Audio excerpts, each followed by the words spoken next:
শুধু অবাক হয়ে যাচ্ছে, যাদের 2002-এর ভোটার লিস্টে নিজের নাম আছে তাকেও ডাকছে। এই কি ছেলে খেলা পেয়েছে? ছাবলামো হচ্ছে নাকি এগুলো? বলেছিল গণেশ কুমারজি নিজের নাম থাকলে কোনো কাগজ লাগবে না, নিজের নাম নিয়ে বাবা মা দাদু দাদি লাগলে হবে না, কোনো অসুবিধা নেই। এখন তারপরেও ডাকা হচ্ছে। এই ছাবলামের জবাব তো আমাদেরকে দিতে হবে মাঠে ময়দানে, গণতান্ত্রিক প্রক্রিয়াতে, আইনের মাধ্যমে। তাই আইনি লড়াই হচ্ছে, মাঠে ময়দানে লড়াই আমাদের করতে হবে। কিন্তু সরকার কি করছে? যে এসআইআর করার জন্য 90,000 অফিসার দিয়ে দিল, কয়েকশো কোটি টাকা বরাদ্দ করলো, তারা কি করছে? যে চুপ আছে কেন? মমতা ব্যানার্জি বলেছিলেন যে আমার লাশের উপর দিয়ে নাকি এসআইআর হবে, এই ধরনের কিছু কথা বলে, যাতে এসআইআর তিনি করতে দেবেন না। আজকে তিনি কথা বলছেন না কেন? সরকারের কাজ তো নাগরিককে শান্তির সাথে রাখা, চিন্তামুক্ত রাখা। উপরন্তু কি দেখছি? তৃণমূল কংগ্রেস কিছু কিছু জায়গায় মানুষকে আরো উত্তেজিত করার চেষ্টা করছে। সরকার ঠিক তার উল্টো কাজটা করছে। আমার অনুরোধ একটাই থাকবে সাধারণ মানুষের কাছে, যে এসআইআর নিয়ে যে অহেতুক হয়রানি করা হচ্ছে, এটার প্রতিবাদ হওয়া দরকার, সময়ের দাবি। আমরাও প্রতিবাদ করছি, অনেক মানুষ প্রতিবাদ করছে, তবে অনুরোধ এটা, প্রতিবাদটা যেন শান্তিপূর্ণ হয়, কোনোভাবেই না অশান্তির আগুনে প্রতিবাদটা চলে যায়। তাহলে সিএ এনআরসির সময় যে ধরনের সমস্যার সম্মুখীন হতে হয়েছিল আবারও হতে হয়। যে সিংহভাগ মুসলমানদেরকে ডাকা হচ্ছে, যাদেরকে ডাকা হচ্ছে তাদের মধ্যে ম্যাক্সিমামের নামের বানান ভুলের জন্য, একারকার ভুলের জন্য, রাফিক আর ও এফ দিয়ে কেউ লিখে, আর এ দিয়ে কে লিখে, এই এফ ও আর এ এই ডিফারেন্স হওয়ার জন্য শেখ আব্দুল ওদুদ ডাকা হয়েছে আব্দুল ওদুদ শেখ হয়ে যাওয়ার জন্য, বা MD full stop Nazmus Sakib, আর এখন হয়েছে শুধু এমডি নাজমুস সাকিব, এই ফুল স্টপ না থাকার জন্য ডাকা হয়েছে। অহেতুক এই হয়রানি বন্ধের জন্যই তো আমরা গিয়েছি। আমাদের সরাসরি বার্তা রাজ্য সরকারের কাছে এক্ষেত্রে, যেভাবে বাংলার ভোটারদেরকে নির্বাচন কমিশন হয়রানি করছে, এর থেকে পরিত্রাণ পেতে গেলে ইমিডিয়েট দুটো কাজ করা দরকার। প্রথম কাজ হচ্ছে একটা সর্বদলীয় বৈঠক ডাকা হোক, অল পার্টি মিটিং। সেখানে বাংলার মানুষকে যেভাবে হয়রানি করা হচ্ছে, এর থেকে পরিত্রাণ পাওয়ার একটা রূপরেখা তৈরি হোক, একশো মতামত হবে ওখানে, কীভাবে আটকানো যেতে পারে সেগুলো প্রস্তাব সেখানে রাখা যেতে পারে। দ্বিতীয় হচ্ছে বিধানসভায় একটা নিন্দা প্রস্তাব পাস করানো হোক, যেভাবে বাংলার ভোটারদেরকে বয়স্ক থেকে শুরু করে, বৃদ্ধা থেকে শুরু করে, অসুস্থ থেকে শুরু করে, পরিযায়ী শ্রমিক থেকে শুরু করে যেভাবে হয়রানি করা হচ্ছে, এবং অপমানজনকভাবে তারা এই 6 সন্তান 5 সন্তান 6-এর অধিক সন্তান হিসাবে, বা পিতার সাথে পুত্রের বয়সের তফাৎ 15 বছর বা 50 বছর বয়সের তফাৎ যেভাবে দেখানো হচ্ছে, এইগুলোকে নিশ্চিতভাবে এটা নিন্দনীয় কাজ। যা বিধানসভার মধ্যে একটা নিন্দা প্রস্তাব পাস করানো হোক, সেই নিন্দা প্রস্তাবের কপিটা প্রয়োজনে অ্যাটাচ করে রাজ্য সরকার সুপ্রিম কোর্টে মামলা করলেই এই বিষয়গুলো, এই যে দুরবস্থা হচ্ছে, অনেকটা সুরাহা হতে পারে বলে আমি মনে করি। দেখতে পাচ্ছি এসআইআর নিয়ে হয়রানি, যাদেরকে হেয়ারিং ডাকা হচ্ছে, তাদের অনেকের অভিযোগ আসছে যে একটা বাপের 5-6টা সন্তান, এই ইস্যু করে তাদেরকে ডাকা হচ্ছে। এই যে অহেতুক বাংলার নাগরিকদেরকে পেরেশানির মধ্যে ফেলছে, হয়রানি করছে, এটা বন্ধের জন্য আজকে আমরা আমাদের পার্টির পক্ষ থেকে, ইন্ডিয়ান সেকুলার ফ্রন্টের পক্ষ থেকে আমরা একটা ডেপুটেশন দিয়ে এসেছি। আমরা জানিয়েছি, এমন দেখা গিয়েছে যে তারা প্রকৃত অর্থে 4 ভাই বোন, তাদেরকে 6 ভাই বোন বলে দেখানো হচ্ছে। এগুলো বরদাস্ত করা যাবে না, এগুলো বন্ধ করতে হবে। যারা অসুস্থ, বিশেষভাবে সক্ষম, গর্ভবতী মহিলা, বার্ধক্যে উপনীত হয়েছে, তাদেরকেও যেভাবে ডাকা হচ্ছে তাদের বাড়িতে গিয়ে হেয়ারিং করতে হবে। আমরা জানিয়েছি যে একান্তই যদি হেয়ারিং করতেই লাগে, বুথের যে পোলিং স্টেশন হয় সেই বুথে বুথে গিয়ে হেয়ারিং করা হোক, এই প্রস্তাব দিয়েছি। এবং সাথে সাথে যারা মাইগ্রেন্ট লেবার, পরিযায়ী শ্রমিক, যারা ভিন্ন রাজ্যে যারা কাজ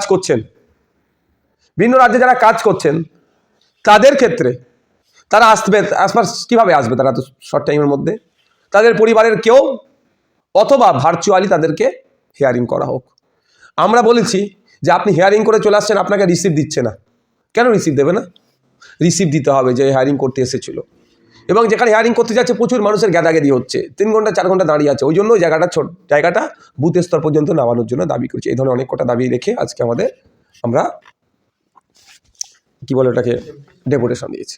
এই যে বিষয় যে 5-6টা ছেলে থাকলে ডাকা হচ্ছে, এই বিষয়ে দেখুন, আমাদের দেশে সন্তানকে কটা নেবে তার লিমিটেশন নাই, এবং মহান মহান ব্যক্তি যারা ইতিহাসগত ব্যক্তি হয়ে আছেন, তাদের যদি হয় সন্তান, তারা কেউ পরিবারের 4 নম্বর সন্তান, কেউ 8-6 নম্বর সন্তান, এই ধরনেরও অনেক আছে। সুতরাং যখন লিমিটেশন নাই, এই ধরনের ডাকাটা চূড়ান্ত অন্যায় হচ্ছে। এটাকেও আমরা অপমানজনক বলে মনে করছি, এটার বিষয়েও আমরা তাদের জানিয়েছি। আচ্ছা, এই যে অনেকে বলছে যে সংখ্যালঘু যেগুলো বিধানসভা আছে সেইগুলো টার্গেট করা হচ্ছে, আপনি কি মনে করেন? হ্যাঁ, আমরা বলেছি যে আমরা দেখতে পাচ্ছি যে যাদের নোটিশ ইস্যু করা হয়েছে তাদের সিংহভাগ মুসলিম সম্প্রদায়, দলিত আদিবাসী তার পরে পরে আছে। কেন এগুলো হচ্ছে?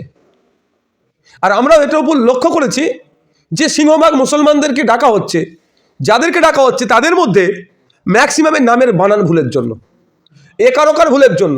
রাফিক আর ও এফ দিয়ে কেউ লিখে, আর এ দিয়ে কে লিখে, এই এফ ও আর এ এই ডিফারেন্স হওয়ার জন্য।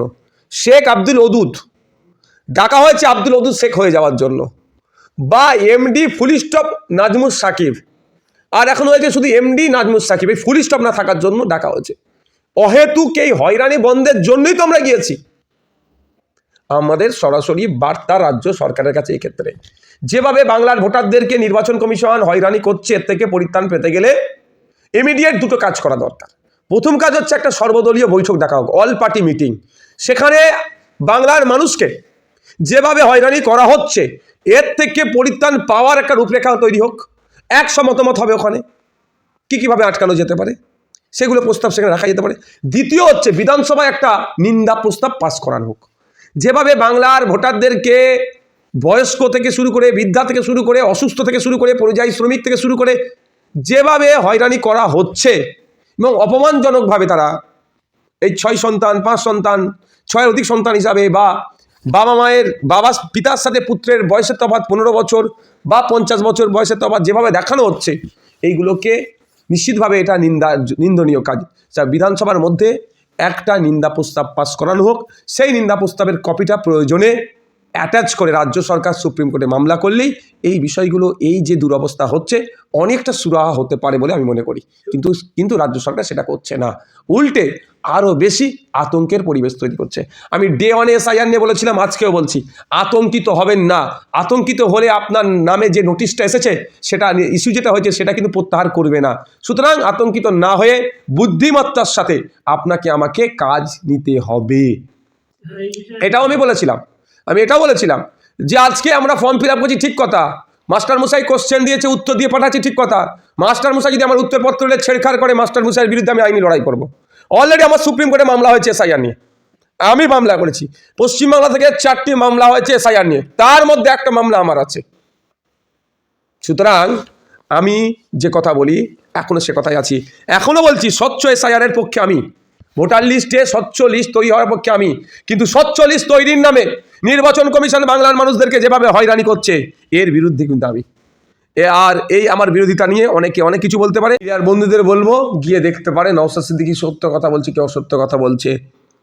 68 938 68938 বাই 2025, 68 938 বাই 2025 আমার সুপ্রিম কোর্টের SIR-কে নিয়ে মামলা। পশ্চিমবাংলা থেকে 4টি সম্ভবত মামলা হয়েছে, তার মধ্যে একটা মামলাও আমার করা আছে। আমি যেমন ফর্ম ফিল আপ করতে মানুষকে সহযোগিতা করেছি, কীভাবে ফর্ম ফিল আপ করতে দেখিয়েছি, একইভাবে ফর্ম ফিল আপ করার পরে সেই সাধারণ ভোটারদেরকে যেভাবে হয়তো হয়রানি করছে, এর বিরুদ্ধেও আমি আইনি লড়াই করছি। আর বলবো আগামী 21শে জানুয়ারি আসুন কলকাতার শহীদ মিনার ময়দানে ঐক্যবদ্ধ হয়ে এই অহেতুক হয়রানির বিরুদ্ধে আমরা আওয়াজ তুলব। নির্বাচন কমিশন যদি আওয়াজ না শুনতে পাই তারপরেও প্রতি পদক্ষেপ দেবো। তবে আশা করছি শহীদ মিনারের ময়দান থেকে যে আওয়াজ তুলব, নিশ্চিতভাবে তাদের কানে আওয়াজটাকে পৌঁছে দিতে পারবো, লাখো কণ্ঠে মানুষের আওয়াজ যাবে। নির্বাচন কমিশনার যখন SIR ঘোষণা করে তখন বলেছিল যে বাবা মা কিংবা দাদা দাদুর কারণ থাকলে কোনো নথিপত্র লাগবে না। এখন দেখছি তাদেরকেই বেশি নথিপত্র লাগছে, তাদেরকেই হয়রানি। হ্যাঁ, যারা ম্যাপিং হয়ে গেছে অলরেডি তাদেরকে ডাকছে। শুধু অবাক হয়ে যাচ্ছে, যাদের 2002-এর ভোটার লিস্টে নিজের নাম আছে তাকেও ডাকছে। এই কি ছেলে খেলা পেয়েছে? ছাবলামো হচ্ছে নাকি এগুলো? বলেছিল গণেশ কুমারজি, নিজের নাম থাকলে কোনো কাগজ লাগবে না, নিজের নাম নিয়ে বাবা মা দাদু দাদি লাগলে হবে না, কোনো অসুবিধা নেই। এখন তারপরেও ডাকা হচ্ছে। এই ছাবলামের জবাব তো আমাদেরকে দিতে হবে মাঠে ময়দানে, গণতান্ত্রিক প্রক্রিয়াতে, আইনের মাধ্যমে। তাই আইনি লড়াই হচ্ছে, মাঠে ময়দানে লড়াই আমাদের করতে হবে। কিন্তু সরকার কি করছে? যে SIR করার জন্য 90,000 অফিসার দিয়ে দিল, কয়েকশো কোটি টাকা বরাদ্দ করলো, তারা কি করছে? যে চুপ আছে কেন? মমতা ব্যানার্জি বলেছিলেন যে আমার লাশের ওপর দিয়ে নাকি SIR হবে, এই ধরনের কিছু কথা বলেছে, অর্থাৎ SIR তিনি করতে দেবেন না। আজকে তিনি কথা বলছেন না কেন? সরকারের কাজ তো নাগরিককে শান্তির সাথে রাখা, চিন্তামুক্ত রাখা। উপরন্তু কি দেখছি, তৃণমূল কংগ্রেস কিছু কিছু জায়গায় মানুষকে আরও উত্তেজিত করার চেষ্টা করছে, সরকার ঠিক তার উল্টো কাজটা করছে। আমার অনুরোধ একটাই থাকবে সাধারণ মানুষের কাছে, যে এসআইআর নিয়ে যে অহেতুক হয়রানি করা হচ্ছে এটার প্রতিবাদ হওয়া দরকার, সময়ের দাবি। আমরাও প্রতিবাদ করছি, অনেক মানুষ প্রতিবাদ করছে, তবে অনুরোধ এটা, প্রতিবাদটা যেন শান্তিপূর্ণ হয়, কোনোভাবেই না অশান্তির আগুনে প্রতিবাদটা চলে যায়। তাহলে সিএ এনআরসির সময় যে ধরনের সমস্যার সম্মুখীন হতে হয়েছিল আবারও হতে হবে। এই যে চাকুলিয়াতে বিডিও অফিসে কি একটা ঘটনা ঘটেছে, 18 জনকে কিন্তু গ্রেফতার করেছে শুনলাম। তাহলে ক্ষতি সেই দিনের শেষে মানুষেরই হচ্ছে, আর নেতারা টিভির সামনে বসে ভাষণ দিচ্ছে। অনুরোধ করব, প্রতিবাদ হোক, গণতান্ত্রিক প্রক্রিয়ায় প্রতিবাদ হোক, শান্তিপূর্ণ হোক, অহিংসার পথ অবলম্বন করে প্রতিবাদ করুন, প্রতিবাদ চালিয়ে যেতেই হবে।